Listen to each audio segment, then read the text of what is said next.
হতে হবে কি, দুনিয়ার লোভ লালসা কমে আসবে, দুনিয়ার উচ্চ আকাঙ্ক্ষা, হ্যাঁ আশা, এই করব সেই করব, এই এই এই আমার টার্গেট আছে, এই আমার টার্গেট আছে, এগুলো কথাই বলবেন না। যা হচ্ছে আলহামদুলিল্লাহ, আজকে যতটা হইলো হইলো, ব্যাস।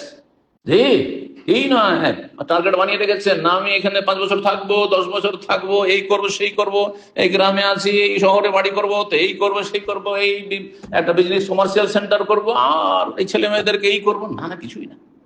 আবেরু সাবিল, এক্ষুনি ডাক পেয়ে যেতে পারে, চলো বাস ছুটে যাচ্ছে, তাড়াতাড়ি ওমরা যাচ্ছেন, বাস ছুটে যাচ্ছে, আর থাকবেন সেখানে না, মোটেই থাকবেন না আপনি। তো তারপরে এই হাদিস বয়ান করার পর আব্দুল্লাহ ইবনে ওমর রাদিয়াল্লাহু তাআলা বলতেন যে আমসাইতা ফালা তানতাজিরিস সাবা, সুতরাং রাসূলুল্লাহ এই ওসিয়তের আমল যদি করতে হয় তাহলে সন্ধ্যা হলে সকালের অপেক্ষায় থাকিও না। আচ্ছা সকাল হোক তখন দান খেরাত করো, সকাল হোক তখন আমি ভালো মানুষ হইলো, সকাল হোক তখন সকালে ভালো করে তওবা করে জিকির আজকার করে, আচ্ছা হজটা করে আসি তখন 5 ওয়াক্ত নামাজ ধরে নেব, এই রমজান আসুক তখন ভালো করে তওবা করে নেব, মেয়েগুলো ছেলে মেয়ের বিয়ে দিয়ে দিই, তারপরে দাড়িটা রেখে দেবো। অনেক আছে কিন্তু আমাদের দেশে, কিন্তু বাঙালি সমাজ এরকম আছে, দাঁড়িয়ে রাখবে, এখন তো বেশি বয়স হয়নি, এরা তো অল্প বয়স, আচ্ছা ঠিক আছে, মেয়ের বিয়ে দিদি শ্বশুর হয়ে যায়, তারপরে এই কাজগুলো।